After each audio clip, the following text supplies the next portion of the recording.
Hello, hello. Happy December, Ted. Welcome to December 2024. That's weird. I know, we're already in December. Hello, everybody out there in streaming land. I am Manila Chan. That over there is Ted Rawl. You are tuned into the Ted Manila Information Show, also known as the TMI Show for short, where we're going to bring you way too much information. And I think today is going to be one of these gross TMI days, because what we were talking about just before we got on air. So true. You guys just wait for the fifth headline. Just wait. Just you wait. So we're going to talk about anything from, news, politics, lifestyle, culture, all that stuff here on this show. The taboo. And I think headline 5 qualifies as that, Ted. 100%. The taboo. The taboo. It's not 90. It's not like Ivory Soap where it's 99 and 44 100% pure. This is 100% pure taboo. 100% gross taboo. Anything and everything goes on this show. So if you are watching at work, we will warn you now. You might want to turn the volume down because this is not safe for work. We do let the F-bombs fly. We do not curtail that. And we have some fun along the way, and we laugh about all of this stuff because you just can't have too much information. All the stuff you already know you want to hear about, and then all this gross stuff that you didn't know that you wanted to know about. And there you are. And here you are. You're still here. We are live Monday through Friday, 10 a.m. Eastern. So please be sure to like and follow this program. We are just beyond our first month of live programming, the Ted Manila Information Show. Obviously, if you are on YouTube, if you can please go ahead and hit that thumbs up and hit that subscribe button. It doesn't cost you anything. It will very much help this program get to monetization, so that way we can actually start making some income. After Ted and I were both abruptly laid off a little over a month and a half ago. And if you are on Rumble, if you are on the .com, you can help support us by going to the bottom of the chat stream or the chat box, where you can type in, whatever comments, shade, love, whatever you have. And you'll see the little white subscribe button. If you hit that, that'll take you to a $5 a month monthly subscription where you can help support the show, because we are 100% viewer supported. So we can keep going and hopefully make a real go of this show, where we are untethered to talk about really gross, weird news that you didn't know you wanted to hear about. Today, of course, main topic, the Hunter Biden pardon. After, Ted, Papa said, I'm not going to pardon that guy. I'm going to stay out. But here we are. So it reminded me a lot of when, like in The Simpsons, there's an episode where Homer doesn't go to church. And everything it's like the best day he ever had. Everything goes fantastic. And he's like, I don't think he doesn't go to church? And he's like, I don't think because he doesn't go to church. And so Marge goes like, Homer, are you saying you've lost your faith in God? And Homer goes, No. Well, yes. Yes. That's how Joe Biden was like, are you going to pardon Hunter? No. Absolutely no, of course not. No friggin' way. Yeah, well, I would say par for the course. Last thing we'll touch on real quick before we jump to headlines. Look, Ted's face is healing up. I'm able to say more than a few sentences before I start picking up a lung. And I just have a gripe, Ted. I just want to share one gripe. So for those who are new to the program, or, new to me, this, Ted, we found out earlier this year I had breast cancer, blah, blah, blah. So tomorrow will be 90 days since I had the double mastectomy. And the one thing I'm really pissed off about, believe it or not, is that nobody bothered to tell me that I'm still considered a cancer patient or that I'm immunocompromised. Can you believe that? That I was, because for me, after the mastectomy, I thought, okay, yay, the cancer is out of my body. I have a new rack. Everything's great, right? I'm great. I jumped. I couldn't wait. By the way, I'm going to ask this. Did it cross your mind, like, I'm going to roll Dolly Parton style? I did. I thought it. Yeah. Okay. All right. I did, of course. Because I mean, I'm like, what the hell? Why, like if you're going to have insurance pay for your new boob job, same price no matter what. Yeah. Right. No matter what, like it is what it is. So I thought it crossed my mind, and I thought, I kind of role played like I did as a kid, like putting on like a bra and stuffing it and being like, could I live with giant honkers? Like, yeah. Do I want that? You have do to I want that when they take it? I thought it, but I was, when I tried moving my arms around, I was like, oh, yeah. God, like one time I started dating this girl, and on the very first date, she was like, oh yeah, so I have breast reduction surgery scheduled for like next week. And I was like, and she had big ones. And I was like, and I could see, I totally understand why women get that done sometimes. It's very uncomfortable in many cases.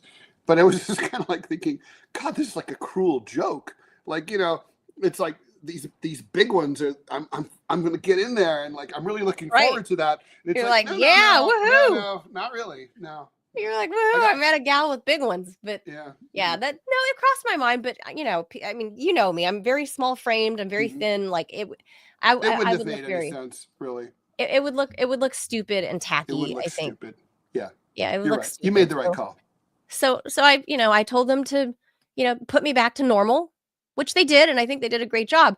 However, they did a great job everywhere. All the different doctors I had to deal with, the oncologist, hematologist, the breast doctor, the plastic surgeon.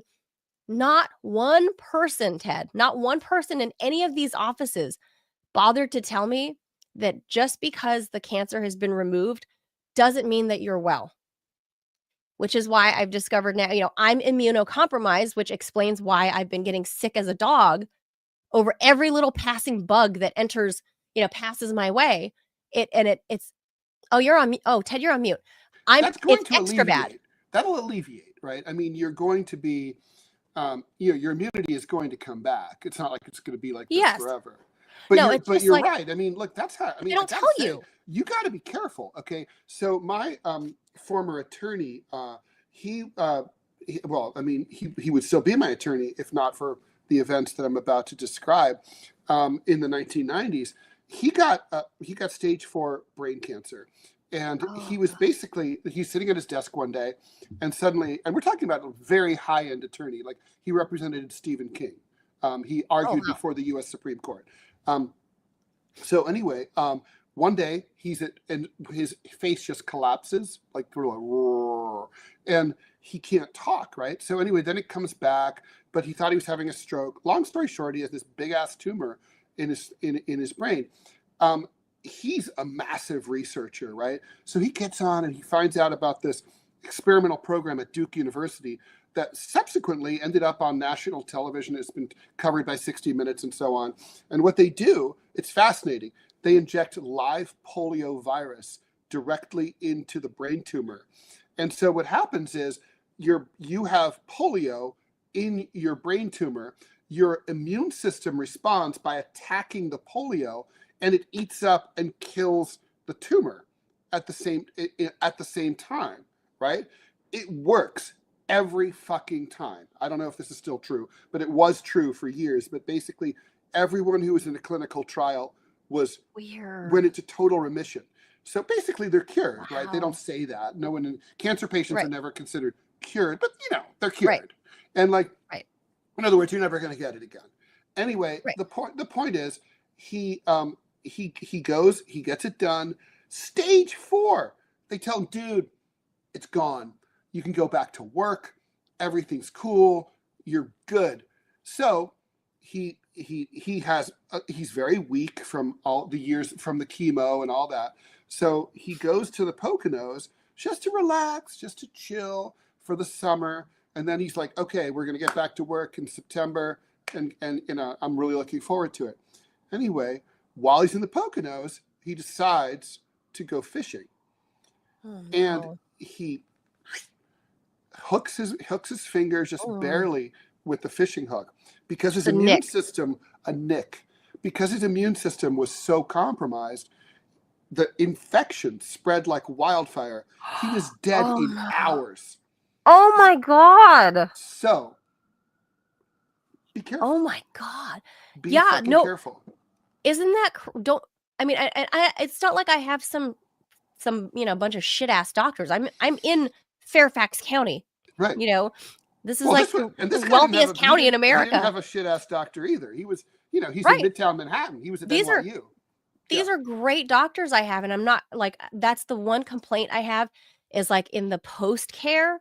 I wish somebody would have bothered to warn me that instead of, and I'm not some unsophisticated patient either, but you don't know what you don't know, and you don't know what to ask, right? Right. So somebody should have volunteered to tell me that even though I'm otherwise fairly young, very healthy, thin, all that other stuff, despite that, you are still immunocompromised, and this is what happens to your body when you have cancer. Your white blood cells are way down, and everything can fuck you. Every little thing can fuck you. So don't go in public. Don't go to concerts. Don't go to, don't go to crowded restaurants. Don't do those things. Nobody told me those things, Ted. No fishing. Don't get yourself cut. Don't get just live like a bubble boy. No one told Paul that either. No one told Paul. There you go. I was so, I still miss him. No one told me. 1990, this was 2000. I miss him like crazy. It's like we were good friends. And isn't that crazy that this should be part of standard care when people that have cancer are now, told they're cancer free, like me or like your friend Paul? Yeah, there should be somebody needs to tell you. Or somebody how about a little booklet, right? A pamphlet. Hand me a pamphlet. Yeah, read this. Right. Yeah, hand me a pamphlet, or tell me a website to go to about how to take care of myself after cancer.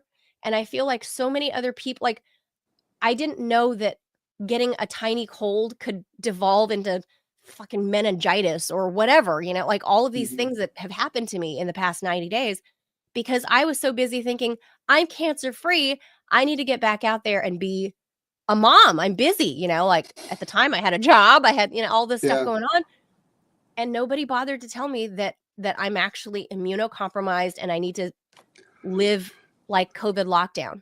And I feel like, not forever, but you basically you have to choose your going out judiciously.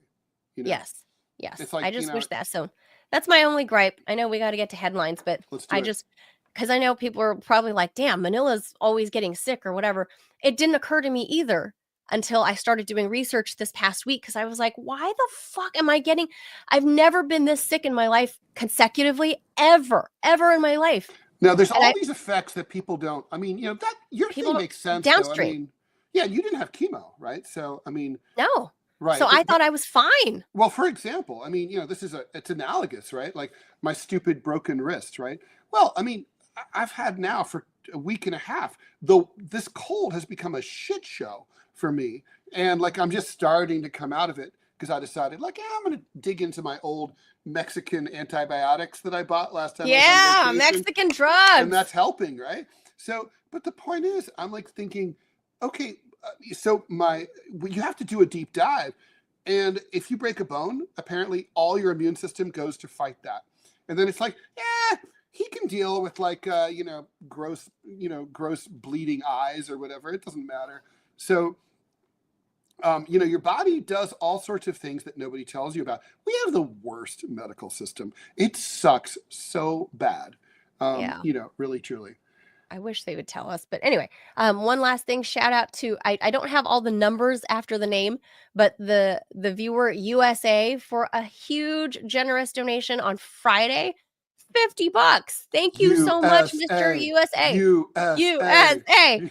Thank you so much for that generous donation. We really appreciate it, especially over the holidays while we're out of work and, trying to make a go of this. So thank you so much, USA. Well, we're not out of work. We're working right here. Well, we're out of money. That's the problem. We're not out of work. We are below the minimum wage, Ted. As that far part's below true. As you can possibly be. All right, let's do some headlines. All right, let's do some headlines. Let's do the Jaws. Do the Jaws. Let's do the Jaws.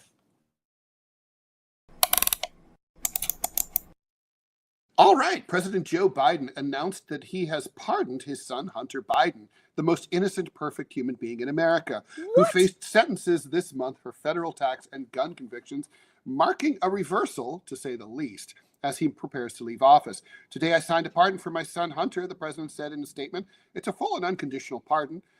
This official grant of clemency cannot be rescinded by President-elect Trump. Joe Biden, of course, is reneging on his numerous public promises that he made repeatedly before and after dropping out of the race that he would not do, this exact thing. The president and his top spokesperson said, Karine Jean-Pierre, said unequivocally, including after Trump won in 2024, that he would not pardon Hunter or commute his sentence. This pardon, however, means that Hunter won't be sentenced for his crimes. It eliminates any chance that he'll be sent to prison, which had been a possibility. Judges overseeing his cases will likely cancel the sentencing hearings, which had been slated for December 12th for guns and December 16th for taxes. The broadly crafted pardon explicitly grants clemency for the tax and gun offenses from his existing cases, plus, my personal favorite, any potential federal crimes that Hunter may have committed between January 1st and December 1st of 2014.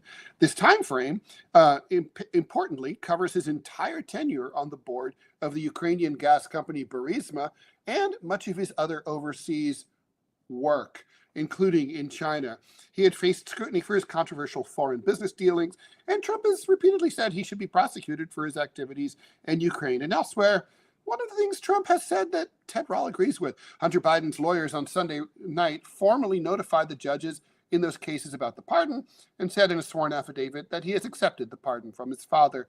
In new court filings, Hunter's lawyers told the judges in both cases that the pardon requires dismissal of the indictment against him with prejudice and adjournment of all future proceedings in the matter. Joe said in a statement that he decided to do it because his son was selectively and unfairly prosecuted, saying that Hunter was treated differently from people who commit similar crimes. What is that? Not true. Sounds like a certain orange guy I've heard about. Not true. The president said his political opponents in Congress instigated the charges to attack me and oppose my election. He said in his statement, I believe in the justice system, but as I have wrestled with this, not wrestling very hard. It's not exactly WWE here. I also believe raw politics has infected this process, and it led to a miscarriage of justice. I hope Americans will understand why a father and a president would come to this decision. Also, and a lying asshole. The president further claimed that Hunter was singled out for prosecution only because he is my son, allegations that were previously raised by Hunter's lawyers and resoundingly rejected by both federal judges. The judge who oversaw the gun trial in Delaware concluded that Hunter's theory of selective prosecution was nonsensical under the facts here. Okay, I don't really care what the judge said. We're going to be talking about this as our main topic at the bottom of the hour, so we don't really have to get into this in a lot. But, I mean, it's truly spectacularly cynical, even by the standards of American politics in 2024. No, I mean, we'll jump into this later with our guest, but what load of horse shit this is. That, sure, two things can be true at once, Ted. Sure, maybe the eyes of the law were more focused on him because he is the president's son, but he wasn't treated any differently is the problem. And that's what dad is venting about. Like, maybe eyeballs were looking at him because he is Hunter Biden, but make no mistake, Ted, if you or I dumped our handgun in the back of a grocery store dumpster and got caught, we would be going to prison right now. And I would say we shouldn't.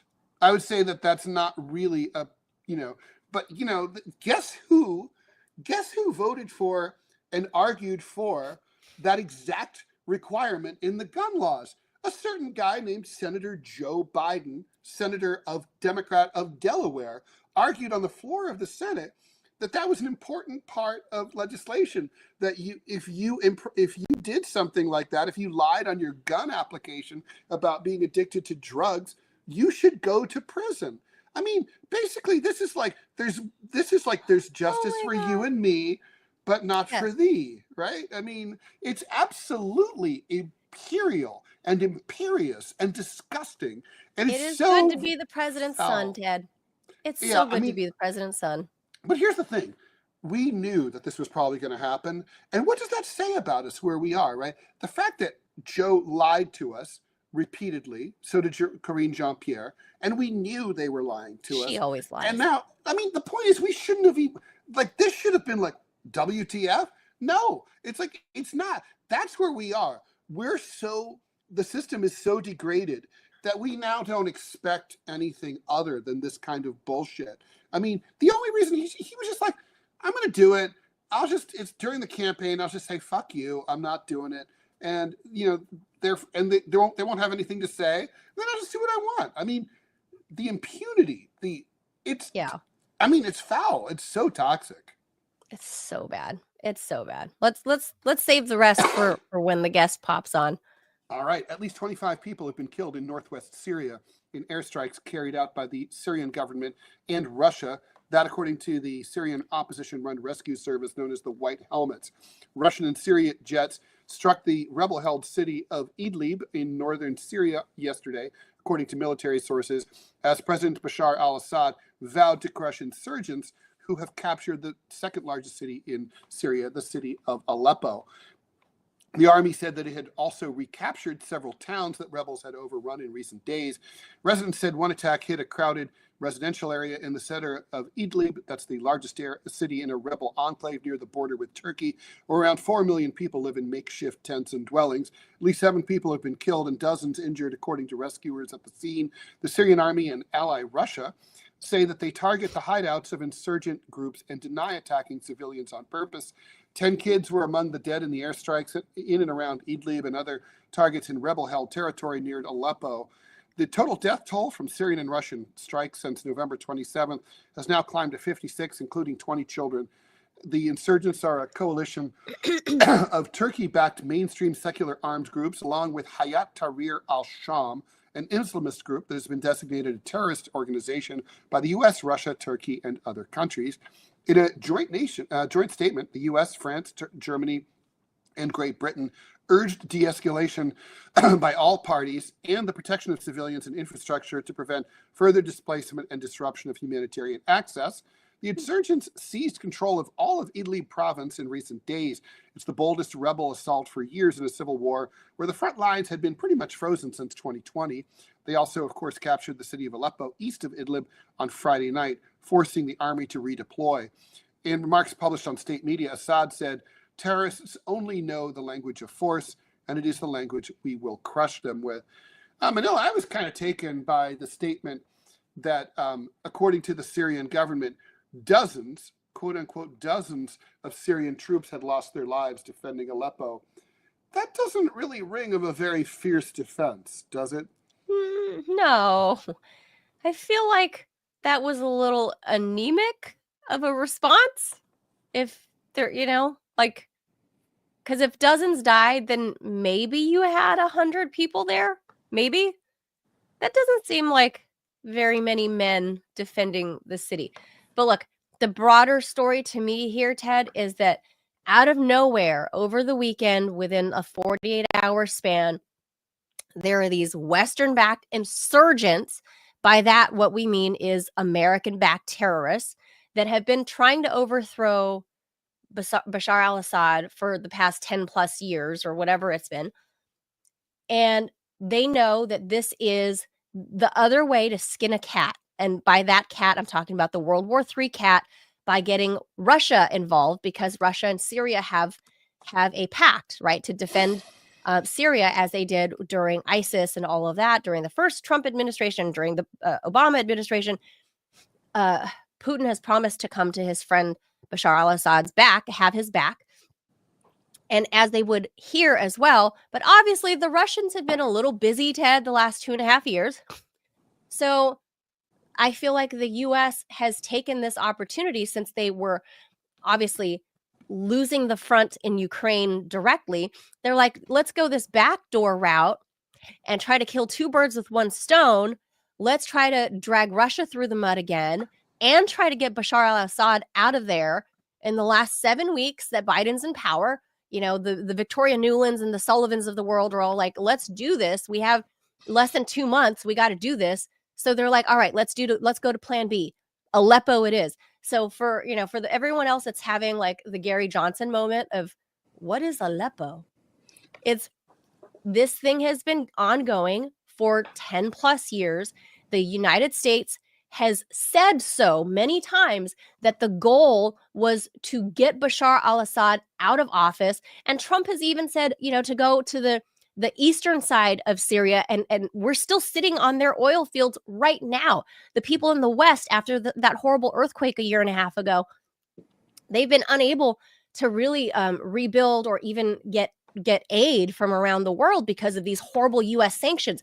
These U.S. sanctions are once again causing humanitarian problems, as well as now we're directly financing these fucking rebels that are over there that are killing children. They're beheading children.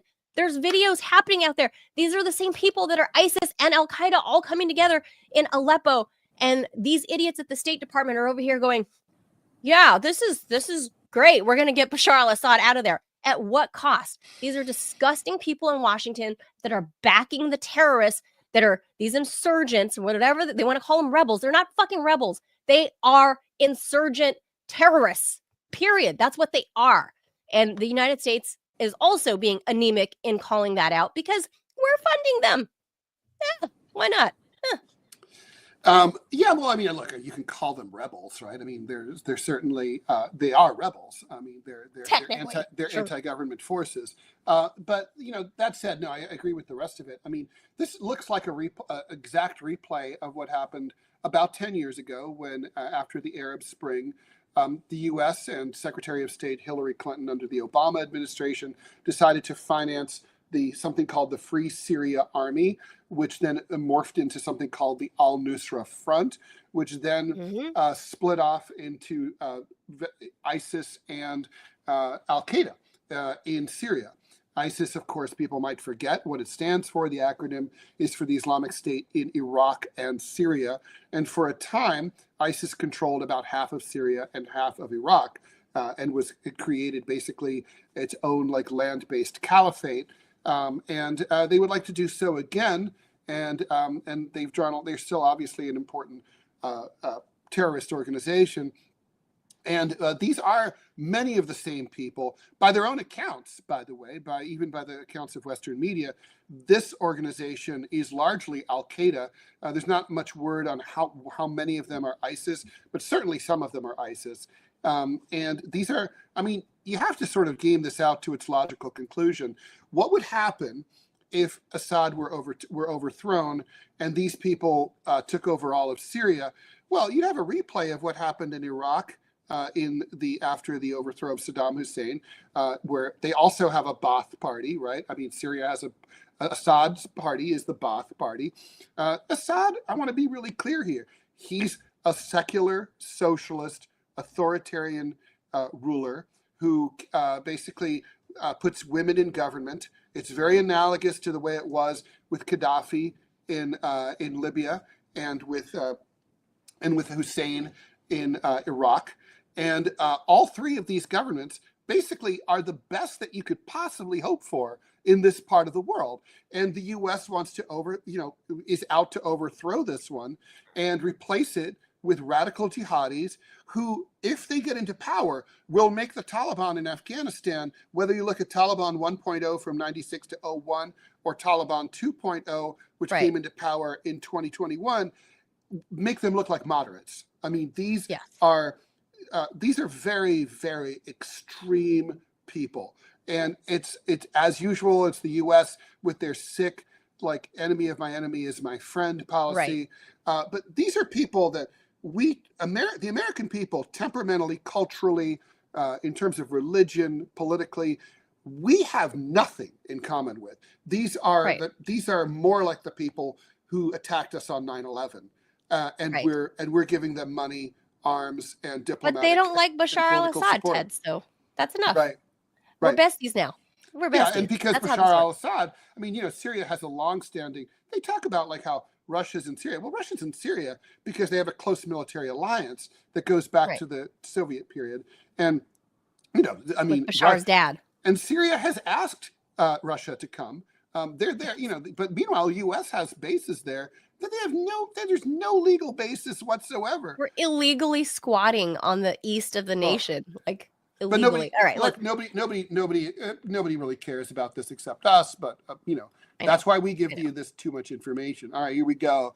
The Israeli military has been fortifying its presence in central Gaza in recent months, expanding military bases and demolishing Palestinian buildings. That, according to Israeli officials and satellite images, this is a move, according to the New York Times, that suggests that Israel is preparing to exert long-term control over the Gaza Strip. Since the early months of the war in Gaza, the IDF has occupied a 4-mile road known as the Netzirim corridor that bisects Gaza to keep hundreds of thousands of displaced Gazans from coming back home to the north. That has slowly grown into an 18-square-mile block of territory.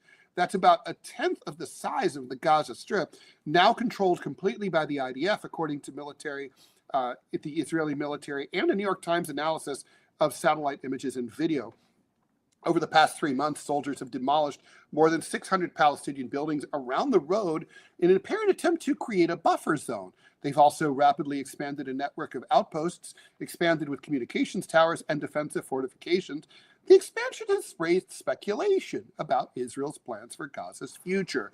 Israeli leaders have vowed to maintain security control in Gaza even after the war, without saying clearly what that might entail. Israeli military analysts say the increase in infrastructure along the corridor might serve that purpose. Control of the Netzirim corridor, which cuts across Gaza from the Israeli border all the way over to the Mediterranean Sea, has given Israel the ability to regulate travel across the length of the enclave, keeping hundreds of thousands of displaced Palestinians in the south. In recent months, the Israeli military extended its power over territory on either side of the border of the corridor, roughly 4.3 miles wide and 4.3 miles long, to make it easier for IDF forces to hold on to the area. That, according to an Israeli military spokesman, Lieutenant Colonel Nadav Shoshani. Some Israeli ministers have said that military control in Gaza should pave the way for Jewish settlement to return, although Netanyahu has ruled that out for now. This former Israeli settlement of Netzarim, for which the military corridor is named, lies within the area, now fully under Israeli control. What an interesting coincidence. The Times analysis of satellite images over the past 3 months shows that the IDF has at least 19 large bases throughout the area and dozens of small ones. While some were built earlier in the war, the imagery also shows that the pace of construction is now accelerating. 12 bases were either built or expanded since September. Many are paved and walled off with barracks, access roads, and parking for armored vehicles. What, no Starbucks? They're often surrounded by defensive ditches, mounds, and obstacles to obstruct vehicles. Colonel Shoshani said the expanded ground occupation was simply for operational reasons. Anything that has been built there can be taken down within a day, he said. The extent of the fortifications suggests, however, that Israel is at the very least preparing for a protracted battle in Gaza. Avi Dichter, an Israeli government minister, said Israel was going to stay in Gaza for a long time. We are definitely not at the beginning of the end because we still have a lot of work to do, Mr. Dichter told reporters in Jerusalem. Looks to me like a little ethnic cleansing. Wash Ted, those Palestinians right out of my hair. It's really good real estate. I just want to make that clear. Jared Kushner says, and he's not wrong. Yeah. So I'm not going to say too much about that. Just because we have a couple more headlines to get to, but that's the Israelis are ultimately what it going to be boils harder down to get out of there than herpes. There's no way. Oh God. They're there for the count, No, I mean, look, let's be serious here. The goal all along, here's what happened. I want to be very clear. The Israelis knew that October 7th was going to happen. That's why the IDF ignored the fence breach, and even though it was a smart fence, and it's why they didn't appear for 8 hours to, in a country that takes 2 hours to drive all the way across.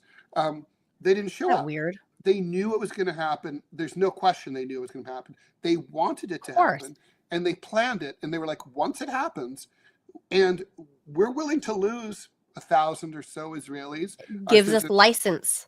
It gives us the excuse to go in there and do what we've always wanted to do, which is to annex and ethnically cleanse Gaza, kick the Palestinians, either kill or evict all the Palestinians, and we take the whole thing. We annex it.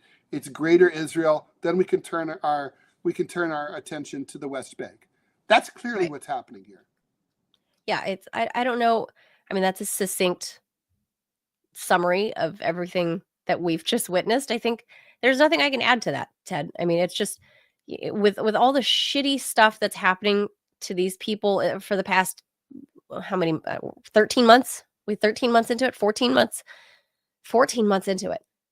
What else is there to say other than this is, I mean, the whole goal has played out live on social media. You can see it. You can see it. There's nothing other than like, oh, you're on mute, Ted. This is nothing but a land grab with the added perk of ethnic cleansing. Israel's not defending itself. So you can like Israel, you can defend Israel, but this is not self-defense, because it's not self-defense if, first of all, you don't try to defend your people when they're being attacked. But it's not self-defense because this was never, the Israeli government, Netanyahu, the IDF, they never cared about their own citizens. They never cared about the hostages at all. For them, this was always about the land. In the Middle East, people are cheap, land is expensive. Correct. Bingo. We got one more Israel story. All right. No, it's all about the Middle East today. A former Israeli defense minister has now accused Israel. I want to say that again. A former Israeli defense minister has now accused Israel of committing war crimes and ethnic cleansing in Gaza. That's a rare critique from a member of the security establishment during a time of war. And by the way, good for him. The comments by Moshe Yaalon, first on Saturday and then multiple times on Sunday, including in an interview with one of Israel's biggest TV channels, and good for them for airing it, I don't know if that would happen here, came amid mounting criticism of the Israeli military's conduct in Gaza. They were swiftly denied and condemned by allies of Prime Minister Netanyahu, saying that they would hurt the country and help its enemies. No. Netanyahu and your allies, you are the enemies of the country. Yaalon served as the Israeli military's chief of staff during the Second Intifada and as Netanyahu's defense minister during the 2014 war in Gaza, the longest conflict between Israel and Hamas before the current conflict. But he broke with Netanyahu in 2016 and has since become a critic. At the event on Saturday, Yaalon denounced Netanyahu's government for its attacks and its actions in Gaza. Quote, the path they're dragging us down is to occupy, annex, and ethnically cleanse. Look at the northern strip, he said. He said Israel was being pulled in the direction of building settlements in Gaza, a notion that is supported by far-right politicians in Bibi's government. When the interviewer asked Yaalon to clarify whether he thought Israel was on the way to carrying out ethnic cleansing, he responded, why on the way? What's happening there? What's happening there? There's no Beit Lahia. There's no Beit Hanun. They're now operating in Jabalia. They're basically cleaning the territory of Arabs, he said, referring to towns and cities in northern Gaza. Tens of thousands of Palestinians have been killed in Gaza since the war began in response to the deadly Hamas attack on Israel in October 2023. Yaalon doubled down on Sunday, saying on public radio that Bibi's government was exposing Israeli commanders to lawsuits at the International Criminal Court and was putting their lives at risk. I'm speaking in the name of IDF commanders who are operating in the northern strip, Yaalon told the Reshet Bet radio station. They reached out to me expressing fear about what's happening there. He later said, in an apparent reference to the government, at the end of the day, they're perpetrating war crimes, while making clear that his issue was not with the soldiers themselves. In another interview broadcast Sunday night, he stood behind his remarks yet again and even said he no longer says Israel has the most moral army in the world, a claim often promulgated by defenders of the country. It's hard for me to say this, he told Channel 12, adding that Israel's political leadership was corrupting the military. He said the military was ordering the evacuation of towns, believing the move was for operational reasons, but he suggested some of Israel's political leaders actually intend to clear the area for Jewish settlements. Oh, gee. No, Ted, I mean, I can't believe I they really call themselves that, the world's most moral army. All the But time. what kind of morals? What kind of morals are we talking about? How do we define that? Not good ones, not high ones. I want to be clear here. We're in the business of criticizing here. That's what we do as analysts mostly. And I just want to say, I mean, it takes some balls to do what this guy is doing. And I Good want for to hand him. it to him. You can imagine the pressure that's on him and his allies. Israel is a very insular society. I've been there a bunch of times. They really kind of part of the problem culturally is they kind of because they decided to resurrect this dead language, Hebrew, that's not spoken or written anywhere else in the world. They're kind of completely cut off. And Israeli media is completely just it's a tunnel, right? So, Israelis kind of they rely on people like this to give them a counter narrative to the official government narrative. Yeah. And so I salute him. We need to see more of this kind of behavior everywhere in the world, but it's really good to see someone with integrity speaking out against what Israel is doing. Good for the ex-defense minister. I wish there were more people that had that kind of the big balls to step up and say something like that. So that's needed. One more story, Ted. I see our guest is in the virtual backstage, so we'll do one more really gross story, Ted. The taboo story. All right, this is our from our British block here. A woman in Sheffield faces jail after pleading guilty to having sex with a dog. Paige Rainey, 33 years old, admitted having sexual intercourse with a pug named Charlie on 4 separate occasions. She denied possessing extreme porn images of intercourse or oral sex with an animal during a brief hearing, mercifully brief, at Sheffield Crown Court on Thursday. The incident spanned between August 2019 and December 2022, the court was told. So 3 years of super woman on dog action. Her partner, Graham Marshall, 38 years old, previously admitted helping Rainey have sex with a dog. I don't really understand helping exactly what's involved there, but an earlier hearing heard how he and Rainey caused unnecessary suffering to a dog named Charlie by regularly subjecting him to habitual sexual activity. And in October, Marshall pled guilty to 1 count of aiding and abetting a female person to have sexual intercourse with a dog. I wonder if in UK common law, is there a difference between aiding a male person or a female person to have sexual intercourse with a dog? Anyway, he also pled guilty to 1 offense of causing unnecessary suffering to a protected animal, namely regularly subjecting him to habitual sexual activity, including inappropriate physical handling of the dog. And he admitted another offense of failing to ensure the welfare of the dog in that he failed to protect him from pain and suffering caused by habitual sexual activity. I don't know what protection could have been provided. Aspirin chewed up and ground up and put into his doggy treats, or lube. I don't know. No. But I'm going to put it out there. I don't understand, first of all, how this worked. I mean, I know. Yes. I know what you mean. When a guy fucks a dog, okay. This woman's a pug fucker. I can imagine it. But what do girl dog fuckers do? Oh my God. I mean, I don't know. But that woman, like we were saying off camera earlier, I'm just going to say it. She's a pug fucker. I don't know how this worked. I don't know how the boyfriend or her husband or whatever, if he did, I don't know. I don't know the mechanics of how this worked. No. This, I think the tragedy is not only, I mean, the bestiality part is disgusting, and people are just gross. People are so, what is wrong with humanity? That's a good question. But this comes on the heels of this cute little guy. That's Vito. Vito the pug won the National Dog Show. And now we're learning that they're in Sheffield. I can't see Vito the same way. I hope Vito. He's still a virgin. There's a pug fucker in England. I hope that Vito's hymen is unmolested. Well, I guess Vito doesn't have a hymen, right? But no, Vito. Yeah, I think Vito. He's hymenless. Judging, his butt is probably intact. I would think so. I hope so. Maybe, I don't know. I mean, I'm going to say... Poor Charlie the pug in Sheffield. That's disgusting. That woman, I don't know how much time she's getting, but she should be put down.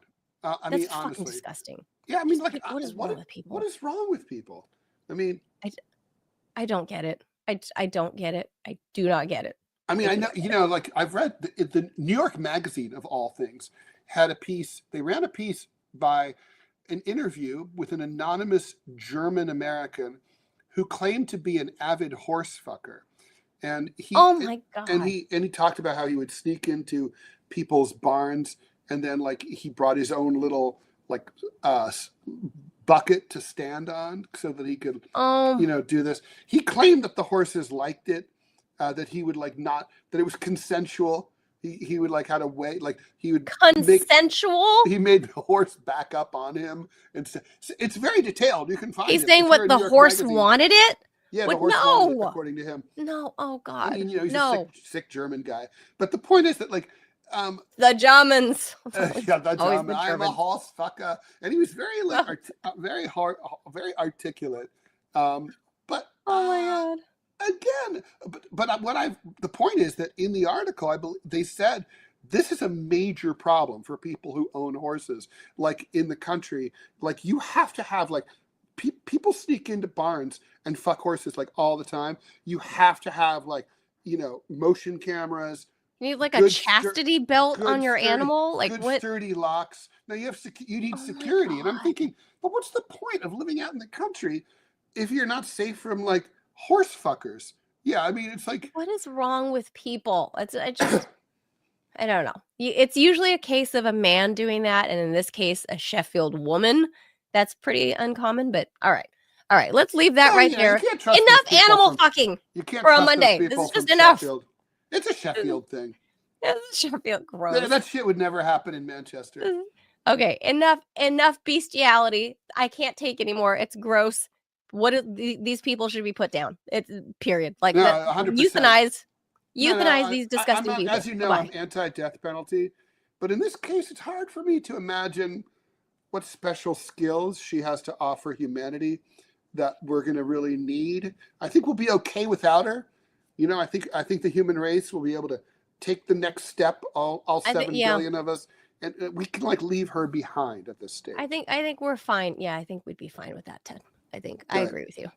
All right, let's get out of there and get over to our main topic.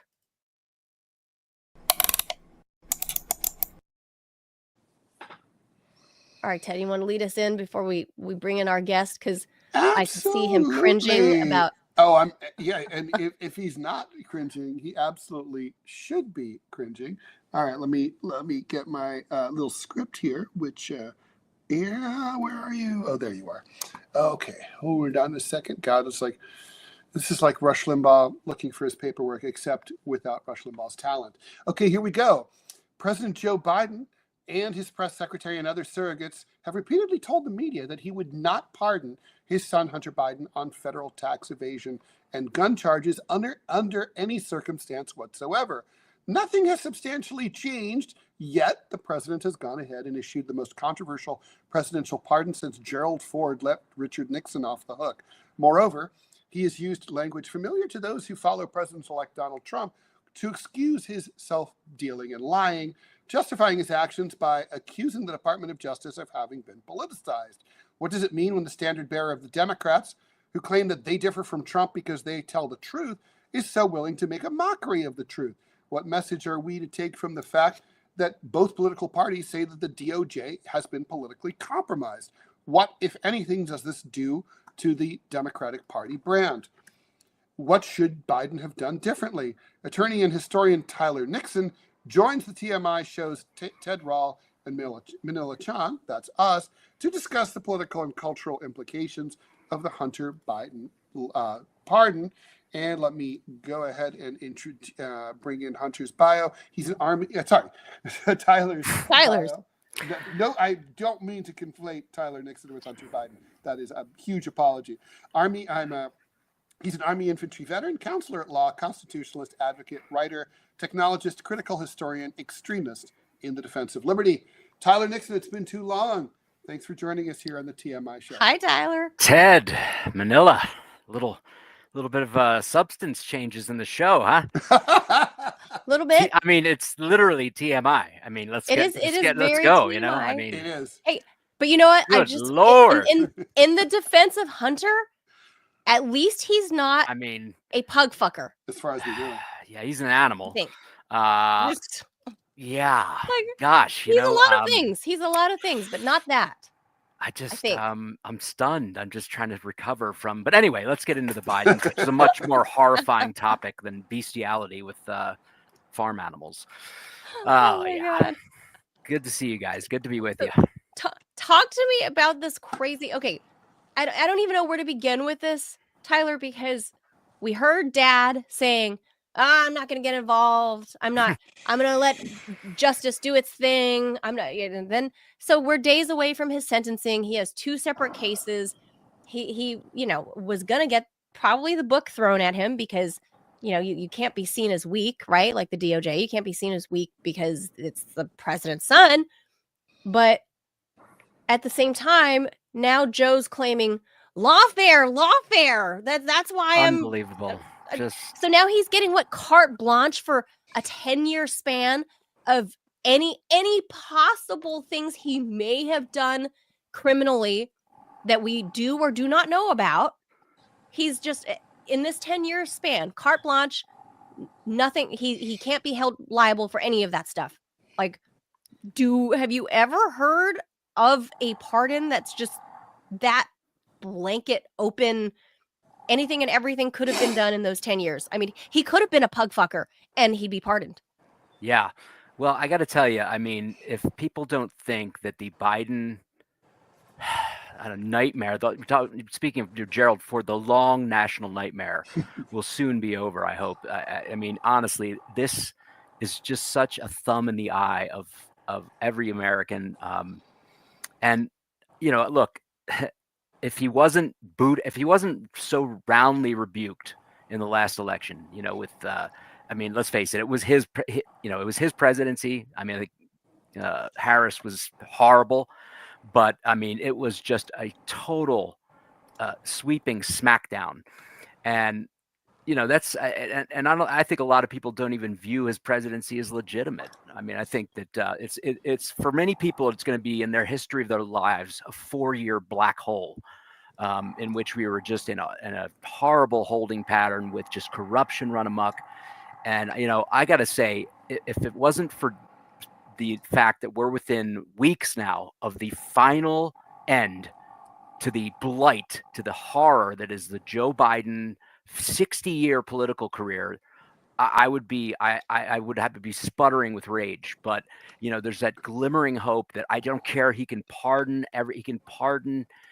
posthumously Stalin and I don't care what he does. Okay, he can do anything he wants. Just get the hell out of there on January 20th and good fucking riddance, Biden. I've had to live with this piece of shit for 40 years. Well, I mean, longer than that, but I mean, until I became politically aware in 1984. The first campaign I worked on was John Burris for Senate against Joe Biden, because the more I learned about Biden, learned about what he had, just his maneuvers.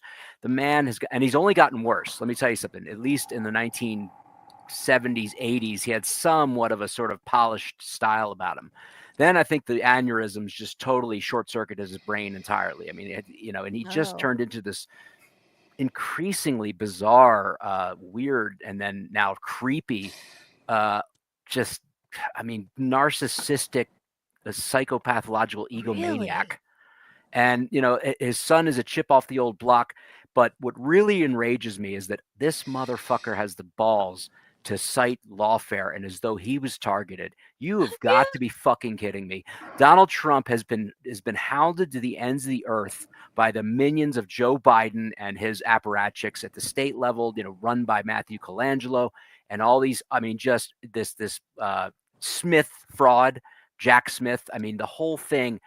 And, and from that to the lies, the Charlottesville stuff, or the whatever. And the fact of the cover up of the laptop or the calling it disinformation. Right. It's just, it's for him to act as though he's some victim. I mean, I don't know who wrote that statement. He'd have been better off just to say nothing. Say, you know what?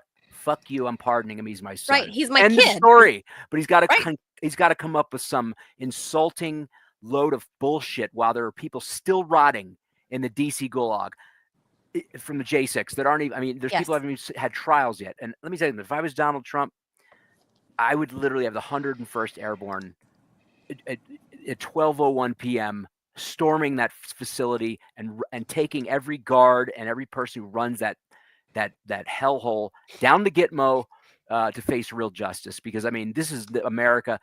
The way those people have been treated, and that DC. I mean, DC's dank enough as it is, in terms of like the crime problems. But I mean, for the way these people have languished.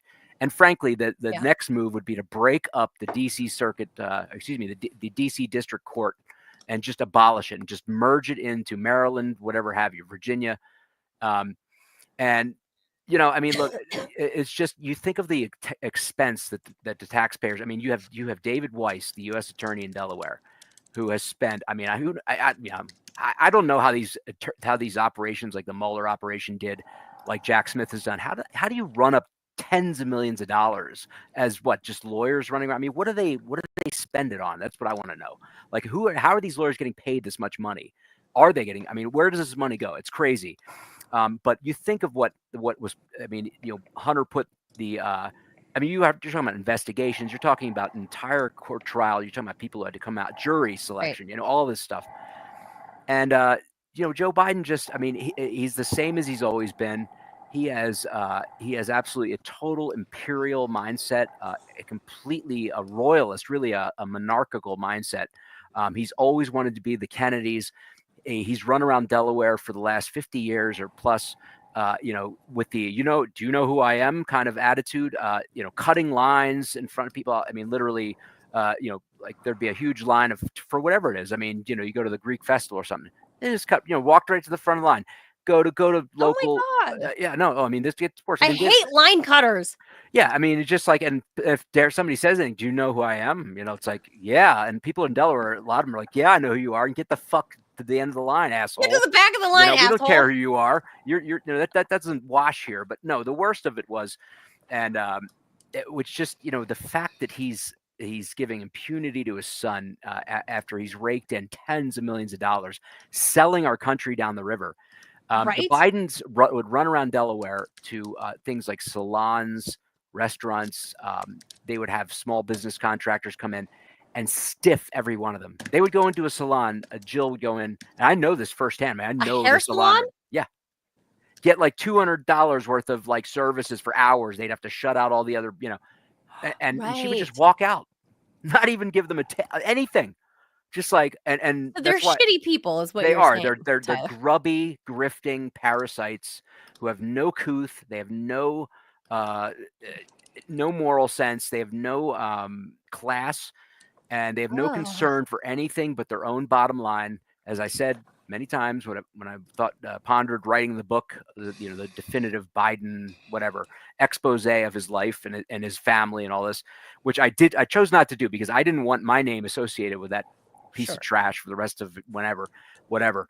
I certainly have plenty of material, but the book was tentatively titled "Political Animal." How that's pretty good. Yeah, how Joe Biden became how Joe Biden became the dumbest. The most successful, dumbest. I forget what it was. Something in the DC Zoo, but whatever. And it's true of them. I've said before, that's what they are. They're political animals. They literally are. I mean, everything is about the political calculus. Everything is about viability. Everything is about their bottom line. They'll like any sort of predator out in the wild. There's no other species that matters when it comes down to So none of this surprises you, right? Because you've known these people. I mean, you look through your high school yearbook. Obviously, it's peppered with the Biden kids. Obviously, how did you know? Get rid of that.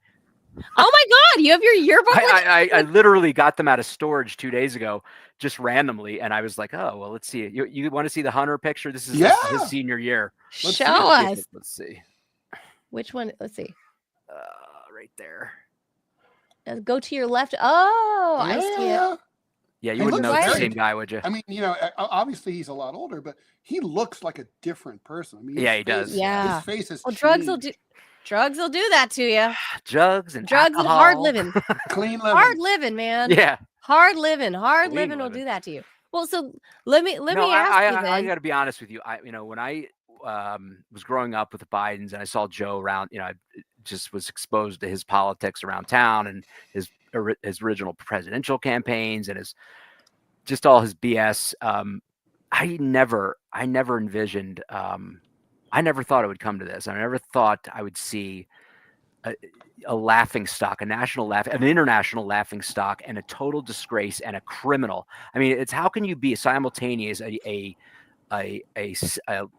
cart, like the head of a cartel level criminal, yet also at the same time, it's like they're not even. I mean, it's like these. Robert Klein used to have a joke about Spiro Agnew. You know, it's like he said, I'd probably respect him if he took more. You know, but he was taking like a couple $1,000 in envelopes, and he's like, and he said, you know, he had a joke about like how the guys who went to the moon. What a shitty way to get the guys who went to the moon could have really, you know, really like, you know, set themselves up for lifetimes. He says, you know, plants stuff like Coca-Cola, you know, says the first words on the moon. It's like, what are you going to do, you know, for next eternity? He says, but Agnew would have sold out cheap. It'd have been like Joe's Crab Shack, Baltimore, you know? And Biden's the same way. It's just like, you know, for what they have sold us out in terms of the Ukraine. I mean, you look at what has been done to protect these criminals in terms of, I mean, literally, we're practically at war with Russia over it.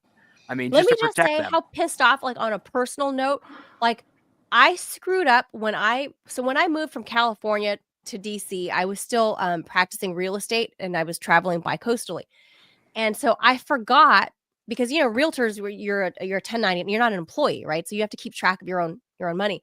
So I forgot that there was a $25,000 commission check. I forgot one commission check when I did my taxes, because mind you, I was in part California and part DC. And so when I moved out here, I was trying to, you know, juggle all these different state taxes. I forget one commission check for $25,000 more than 10 years ago. And I have been through the fucking mud with the IRS and all of this stuff and federal taxes, state taxes. And then here you have this asshole burying millions of dollars through Burisma in Ukraine with the IRS. Yeah. And daddy gives him a pardon. So all that money that he earned is completely tax-free. Effectively, that's what happens, right? Is dad gave him this carte blanche pardon. Well, so all that money goes tax-free and he's unpunished. Like he just gets to earn it and I don't. Well, I don't believe that's the case. The person who hooked him up was David Weiss, who let the statute of limitations lapse on 2 of his biggest earning years, where I think he pulled in, you know, millions. I mean, he literally, I think his tax liability for I think it was 2014 and 15 was something like $15 million. So you can imagine what he took in. But as far as I know, if you're prosecuted for any kind of tax violations, you don't just, it doesn't discharge the tax debt. He still has that tax debt. And I'm sure, unless they pull something, but I mean, you still are down for that. I mean, the criminal penalties are in addition to. I thought the Sugar Bro paid off that Hunter's money. He did. He brought him up to current on taxes. But I mean, yeah, I guess you're right. The Sugar Bro isn't going to get paid back. No, nobody's going to get paid back. So, well, have you ever seen Tyler, like a pardon? Is this normal for pardons to just cover this wide swath of like this 10-year time frame where it says everything? The wording is weird, right? Yeah. It says everything that we know of, and the other things that perhaps we don't know of are also pardoned. I've seen wording like that, but not for such a long period of time. Yeah. When I think of the tens of thousands, if not hundreds of thousands of Americans from the inner city, from, you know, the Black community, from everybody who are languished or have languished in prison because of Joe Biden's mad law and order bootlicking, can't you know, pump enough laws up, mandatory minimums, the drug war. I think of the blight that this man has been on the criminal justice system in the United States. And the number of people who've been incarcerated for ridiculous, absurd, draconian, frankly, cruel and unusual sentences of incarceration because Joe Biden had to, you know, criminalize glow sticks and, you know, the Rave Act and all his fucking bullshit pandering that he's done over the years. You know, the 100,000 cops, the Biden crime bills. And I think of like all the damage this man has done, and that he just so cavalierly like gives this blanket massive pardon and to his son, just like, I mean, it's such a fuck you. It's a perfect, frankly, reminder. If people were starting to think, oh, Joe, people get obviously when the combat's over, I guess, and he's a lame duck. People sort of tend to be, as Americans are good, I think, good-hearted people. They soften up, like, oh, why did I hate Joe Biden again? Well, yeah, here's a reminder, and I'm glad, because I mean, I think his final act should be the absolute degradation that reflects his corroded, empty, self-aggrandizing criminal career as a politician and a parasite on this. As I said, glory, hallelujah. We have only 6 weeks to go, I guess, or roughly a little more than that, actually, until this man is finally out of public life and no longer on the dole, no longer getting a public paid taxpayer paid paycheck, no longer. Well, he'll still get a taxpayer paid paycheck. Well, yeah, I mean, no, you're right. He's For got a pension. I know. They ought to remove that. I mean, oh God, yeah. Ted, I was just enjoying that moment, and you had to ruin it for me. Sorry, damn it. that's what I do. No, that's fine. Look. I mean, but he's not going to have all the trappings of that he's loved so much. I mean, this man has pined to be the big shot since he was a bullshit artist, 29-year-old half-assed county councilman who lied his way and two-faced his way into the Senate in '72, and has been just a complete wart on the ass of American politics ever since. Tyler, let me ask you about the media coverage. The first thing when I heard about this news yesterday, I mean, by the way, so this is a two-part question.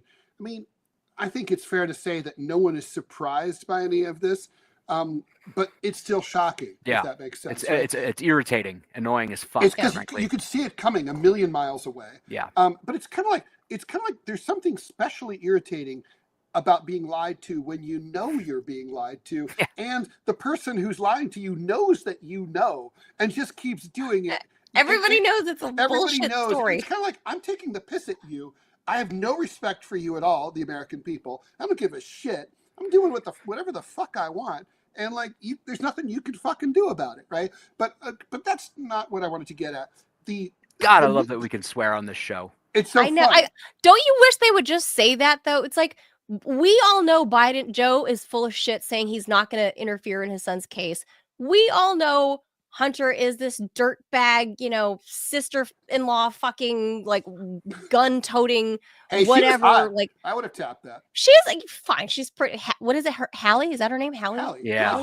She's a real. I could tell you. She was pretty dishy on the beach there in that one photo. But I was still, let me say her name. Or what I would say, it begins with a C and ends with a T, and it ain't Cat.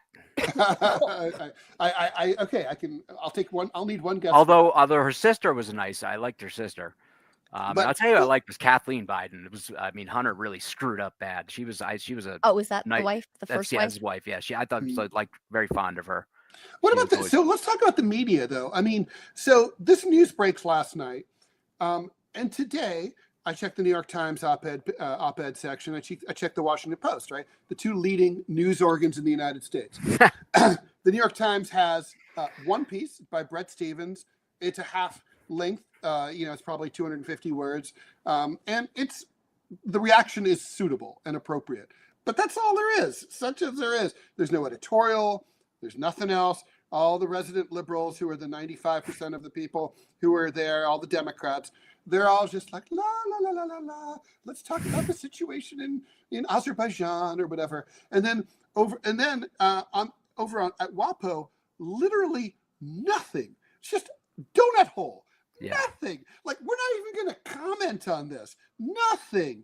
I mean, and it's really toxic, right? I mean, all along, they told us, absolutely not. We're not going to pardon Hunter. No way, no fucking way. Will not happen. Quit asking about it.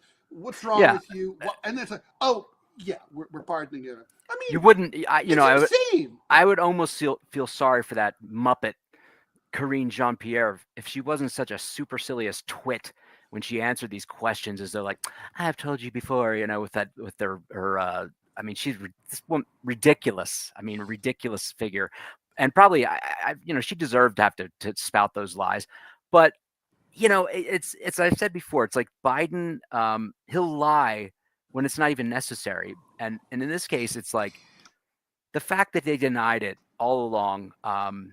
I mean, I guess there maybe was a thought that maybe Harris would win and that she would take care of him, or something like that. But I guess, the Trump victory really cornered him. Obviously, he had no other choice. There's no other route to do that. So it was inevitable. Again, it's like instead they can never. I mean, this is like it's psychopath level behavior when they can do this and issue some sort of statement that's like the completely self-righteous. I mean, it's like I'm numb to it, but I'm just like you said, it's no less shocking that he could get on his high horse when this man has unleashed the most lawfare and has weaponized the judiciary and the DOJ against so many citizens, and then complains as though his son is targeted because he's his son.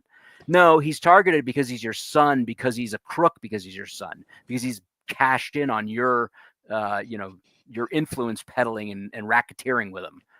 That's why he's targeted, because he's your son, not because, Joe Biden's such a, immaculate, amazing person that we have to all take him down, and all those meanies, all those Republican meanies in the DOJ, right? They're all targeting, Hunter Biden. I mean, it is ludicrous. It is, again, it's a fitting sort of epilogue, I guess you could say, to his corroded career, his absolutely repulsive persona, and his absolute complete lack of any moral character whatsoever. He is just a common thug, a crook, a shanty Irish clown.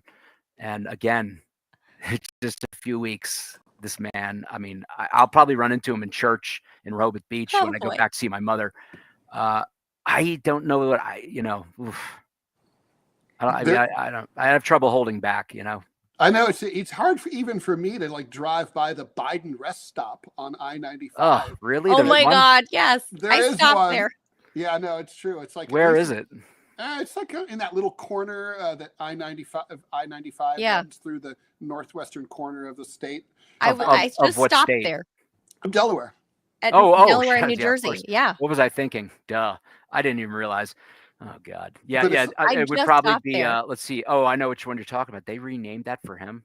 I'll send you a picture. It's in Newark, right before you get to the Delaware Memorial Bridge, right? Yes, I got to send that to you because I stopped there and I went, "Are you fucking kidding me? They named this for him? Gross. Like, really? It's absurd." Well, and I was in Scranton. Right. I drove through Scranton fairly recently, and there's a Joe Biden highway there too. But like, it's like, what? I don't even understand.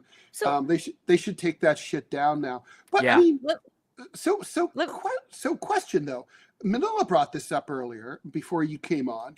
I mean, and I think it's really an important question to follow up. Is Joe afraid?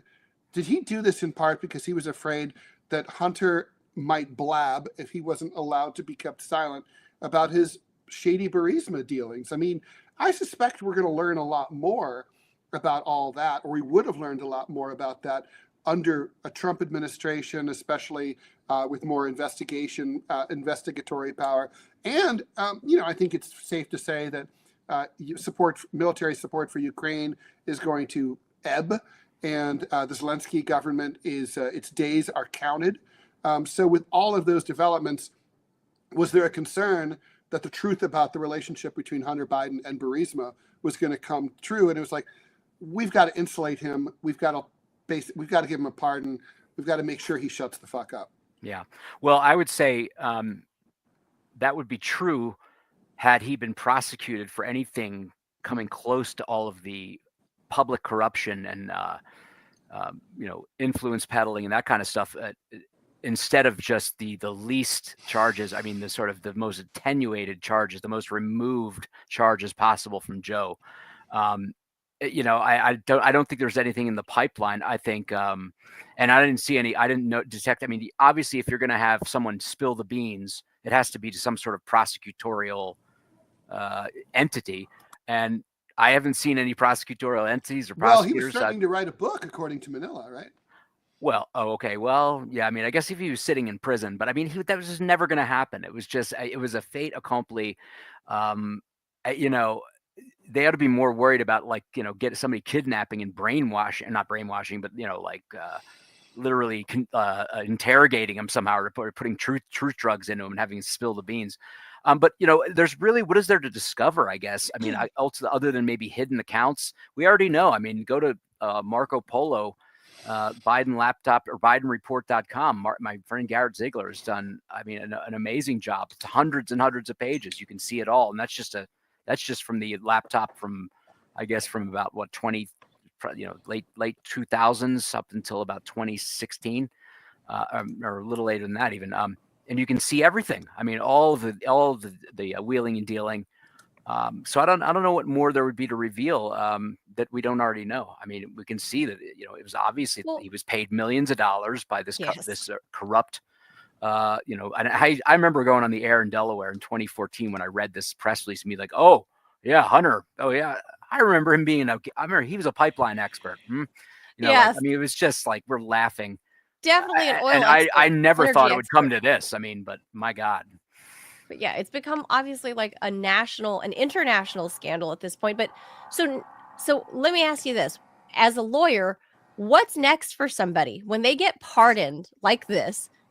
Like, do they just sail off into the sunset? Are we just never going to hear from Hunter ever again? Is he going to finally shut the fuck up and lay low and just count his lucky stars that his dad got him off the hook one last time?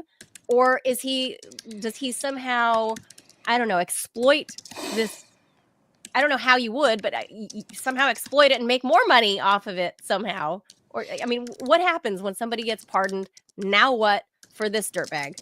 Well, Hunter has never had any ambitions whatsoever in his life. He was just he was basically, I always knew that I always said Bo, his older brother, is going to be Bo's the politician, the front guy, and Hunter's going to be, you know, the fundraiser, the whatever, the hatchet man, whatever you need him to be. And I think you could see how he's embedded himself in the corroded rectum that is Hollywood, basically, the Hollywood culture.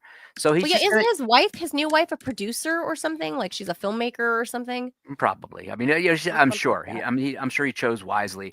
And look, he's been. You can see how he's developed those relationships, so he can just like any sort of like these, like a lot of these. Like, imagine him more like, you think of a failed, you know, actor or failed star, or someone who's, you know, they were a flash in the pan, or maybe they had some success, but then suddenly now they're just kind of skulking around Hollywood, and people know who they are, but nobody cares, and they can do whatever they want. I think you're gonna see him disappear into that. I mean, there's no way he has no public ambitions about anything. I think he's gonna, other than, you know, the only thing you'll see him up to is trying to rake in, or trying to figure out how to keep the pipeline open for cash. I mean, I don't think anybody's going to go to him in any capacity. I think he's disbarred at this point, or should have been, for anything. I mean, other than just the sort of the novelty of his celebrity.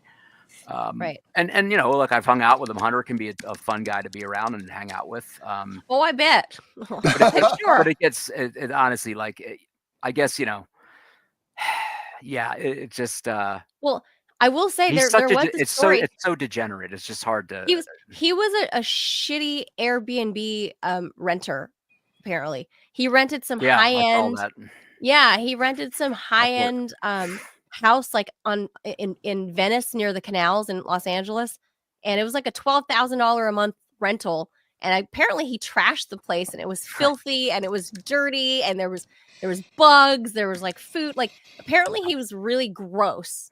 Just like I said, I mean, I remember I mentioned that all the people they stiffed in Delaware, and I recall a story of their house, the Biden household, which was an old DuPont sort of manor house or state house, a beautiful house, but I mean, it was, you know, built in probably the 1920s, and not much. They hadn't, you know, really kept it up, and you know, apparently the Bidens, they don't keep up the house. I mean, I guess maybe they've maids and whatever, but and there were these contractors in there, I guess, working on the kitchen, you know, or like fixing like whatever the issues with this, you get it with practically 100-year-old house. And, and one of the guys I guess not knowing Jill was in earshot. He's like, in his typical Delaware, the sort of the towny accent. He's like, man, these people live like fucking pigs, and she heard it. they got thrown out immediately, and I'm sure they wouldn't have been paid anyway. Like the rest of the the people they've stiffed. There's people I'm talking like small business people with like maybe a guy who's a mason or a bricklayer with with maybe one or two guys on his and does a retaining wall for Joe that would be $35,000. This is probably this guy's month or and right, just like no, and they're like, sorry, you're not paying. What do you mean? What are you going to do? Sue the senator? I mean, it was literally like that. I mean, just like run like a mafia family, like a cheap mafia family. I'll just we've had the Bushes, the Clintons, the Obamas, the Bidens now. I mean, although in fairness, Trump was famous for stiffing his contractors. I was just going to say, yeah, but the thing is, people talk about not the way the Bidens did. I mean, come on, Trump was doing massive projects that probably were. I mean, they probably ran up. I mean, you got to look at the market he was dealing with. In many cases, they probably overpriced what he was having it done. Plus, look, I mean, it is what it is. When you have a building project like a major development or a building you're putting up, you're going to have cost overruns, and you're going to. I mean, there's going to be issues in some cases where, look, I mean, they have to cut corners. They have to, sort of cut across the board, or it's not going to be a viable project. That's different from someone having a person come into their home space or to their home, whatever. And literally or a little local salon. Yeah, like exactly. And just like the working people and just screw them like you're some kind of royal really fucking imperial, whatever, Caligula. That's just, yeah. I know. And I'll say, and comparatively, Donald Trump is extremely generous with people. I mean, he leaves. I have heard that. Yeah, he'll literally do things like, he'll hear that the waitress is, had something over here that she has. He'll pay off her mortgage. It's like that kind of stuff. Yes. Like he literally quietly, and stuff. we never hear about that stuff. And when Trump still had the hotel down here in DC, when they first opened, I myself went as a patron, but then I'm a reporter. I still went stalking around the entire main floor of the old post office building. And I asked everybody from the doorman to the bartenders to the waitresses if they had any encounters with Mr. Trump or any of the Trump kids. And everybody was gushing about the Trump kids and Mr. Trump himself and how generous he was, and like Christmas bonuses, and just everybody had nothing but gushing, glowing stories about Donald Trump. And it kind of gave me pause, because I was going, I just wasn't expecting that, I guess. I mean, I went there with an open mind. Obviously, I was there to have drinks with friends, but then I wandered away because the reporter in me, I said, I'm here. I'm going to ask the workers, like, what had they experienced with Trump? And they had nothing but glowing stories about him. Yeah. And it's not like they're like trying to suck up to the boss or afraid that if they say anything otherwise. No, it's genuine. And let me tell you something, it goes back as long as he's been, anybody, literally back to the 80s. I know people who worked, a guy, friends who, one in particular was like, he worked security at the Trump casinos in Atlantic City, like in the 80s. And, he was raving. He was like, he couldn't understand how they were calling Trump like, homophobic or against LGB, whatever, when he was the only casino in the entire Atlantic City, which the rest was run like sort of mobbed up, who would hire any gay people whatsoever. Really? And he was very, and also women. He had lots of women that and executive levels of his organization. It's like, it's just, yeah. I mean, the defamation and the lies about him. I guess, I'm glad to see he was able to make a comeback, a serious comeback, because it's an amazing story, right? That is the comeback of the millennia. Yeah, Bill Clinton political is no comeback. The comeback. Not after this. No. And we'll never see anything like that again. I mean, you'll never see a president, do two non-consecutive terms. I mean, the only close Grover Cleveland. Is Grover Cleveland. In our lifetime, certainly. This was such a rare. I mean, who Especially, I mean, with the headwinds he had to confront with. I remember, it's so funny you say that. Like, I was thinking back to about a year ago when I thought about when they started, like, all the lawfare prosecutions and all, it was all coming into view. And I thought, my God, this man, the number of like hurdles, the number of needles he has to thread, the number of how he has to perfectly down the line. And I'm just sort of it's like the wow. trials of Job. I mean, yeah. it reminds me, there's a Central Asian explorer named Sven Hedden. He was a Swedish guy. And one of the books that he wrote is called Trans-Himalaya. And if you read like business journals and you ask, where they ask CEOs, like, what's your favorite book about how to learn how to be a great manager or business person and how to overcome adversity, a lot of them will point to this book. So I checked it out. It's actually really hard to find. And you have to track it down like on eBay. And sometimes if you're lucky, you can get like a reprint. But anyway, it's like this guy goes into modern day Tajikistan and the deserts of China.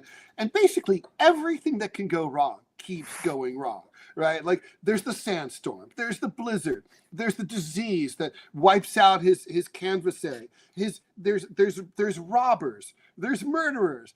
Everything gets fucked up and he survives, although most of his traveling companions die. And it's like, it's like that kind of crazy narrative.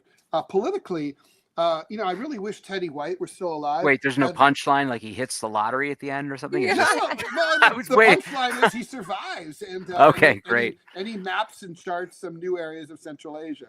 That's it, and comes back and gets greeted by the Swedish king. No, it all works out. And he ends up living another 40 years and seeing some cool and doing some cool and interesting things. The point is that, I wish that there was a book, The Making of the President 2024, that would really, there will be, that just marches us through this amazing series of comebacks. But I think the real analysis is going to be, this was the ultimate example of what doesn't kill you makes you stronger. The lawfare enhanced his candidacy. He may not have won without it. That's the other thing I was thinking about at the beginning when we were getting ready to come on. I thought, what if Trump had they just said, okay, fine, just he wins a re-election in 2020? I think things would be it would be markedly different. I think we'd have it's just like the fortunes of the Republican Party, of the MAGA people, of the populist forces, of the grassroots, of the new media, the alt media. I don't think any of that would be what it is today. I agree. Were it not for this wilderness period that was like a perfect leavening, so to speak, period, and prepared Donald Trump to step into this moment and to have this massively resounding victory. That's again not just a restoration of and a validation of him, but also a total rebuke of the the absolute sort of crux issues that we've been living, from the border to the tranny stuff to the what else? The weaponization of government, or weaponization of law, and justice.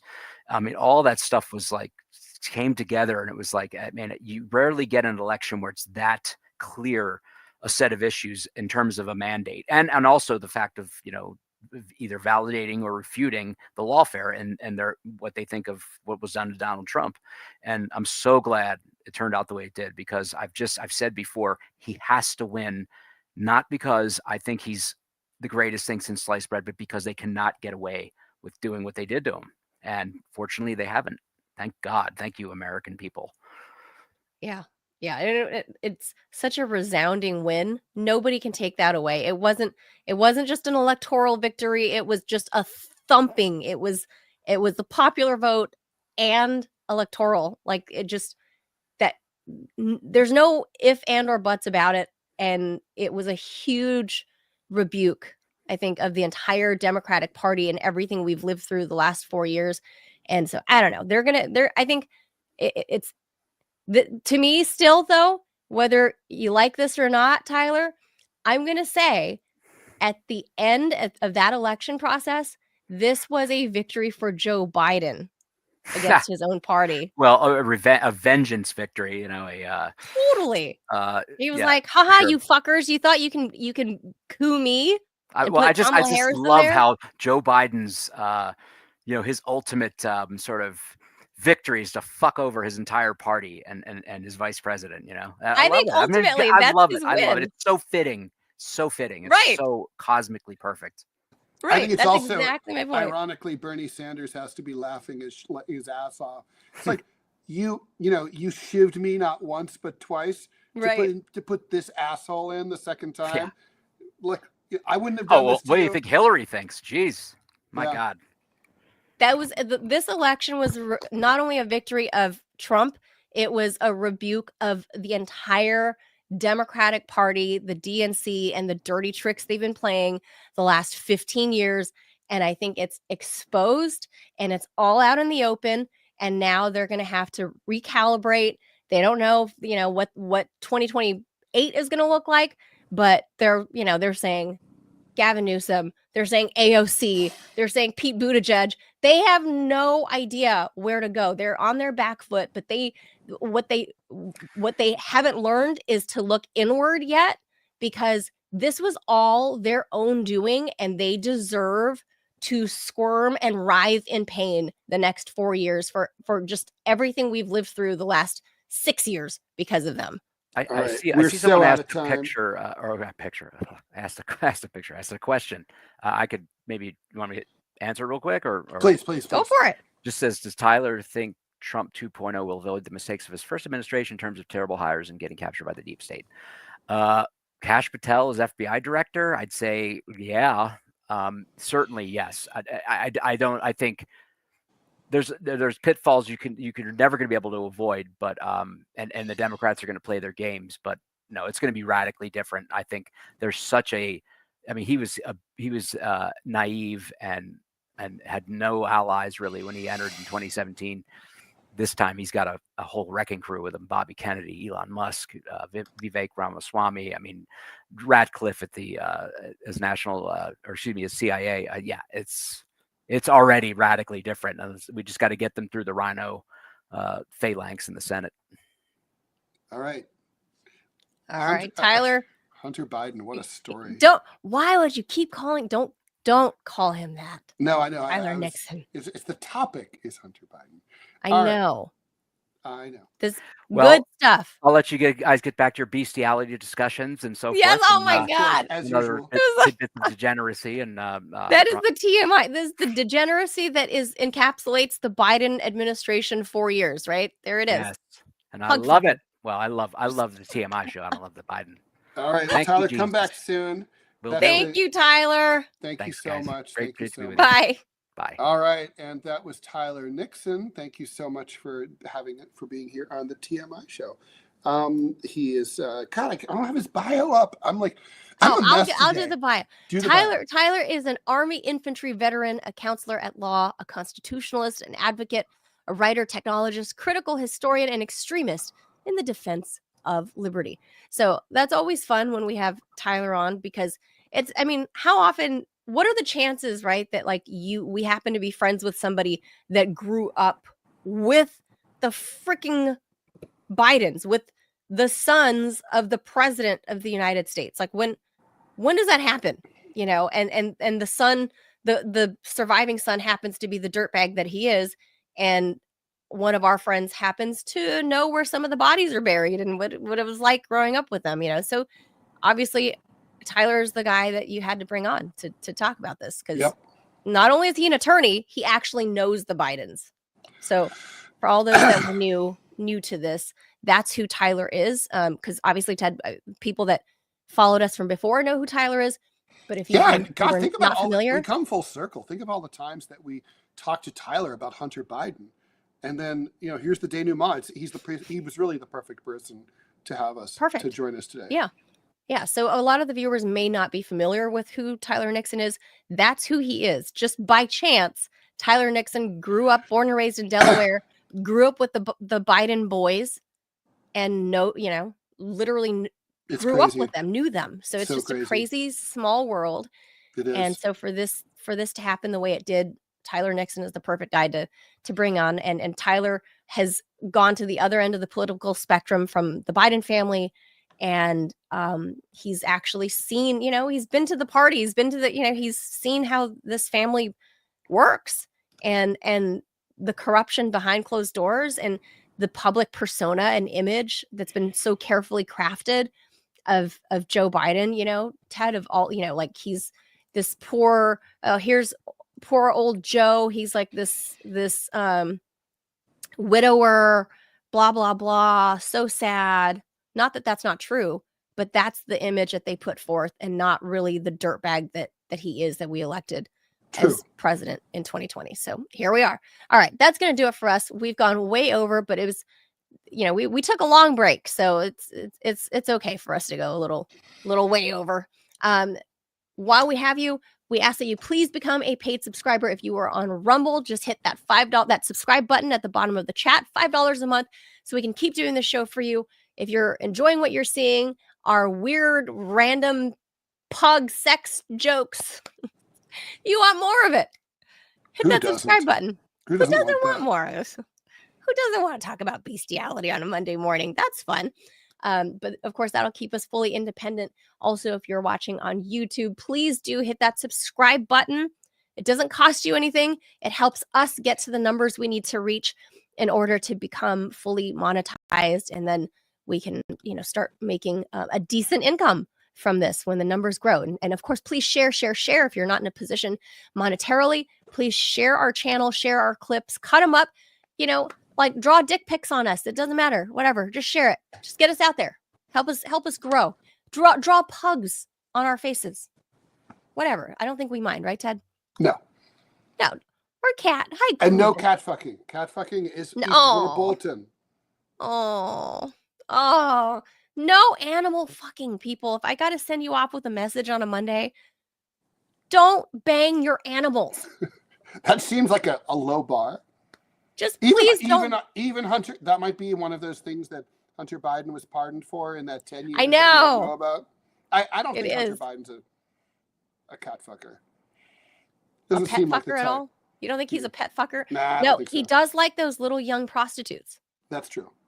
We don't know how young, how old, because, it's in Budapest or wherever it was that he was. True. But they look very, very, very young, is all I'll say. So, and he likes pictures of his teeny bopper niece. Ooh. That's a little weird. That's a little in her bathing suit, like that's middle schooler. Yeah, that's not good. That's not good. So animal banging, maybe not a Hunter thing. Kitty paraphernalia, maybe. Kitty petting is fine. Anyway, that's gonna do it for us, guys. We'll be back on Monday. Ted and I are both on the mend. We are. I slept more than one consecutive hour without waking up in a coughing fit. So that is the win. That is a win. So I will take it, but we're getting there. We're living the same life. It's like the coughing thing. It's like, brutal. So I'll take it. We will take it. All right. Thank you guys for being here with us. We will be back tomorrow, 10 a.m. Eastern, the TMI show, Manila Chan, Ted Rawl. We is Audi 5000. Adios, amigos. Thanks for being here. Au revoir. À bientôt. À demain. Bye.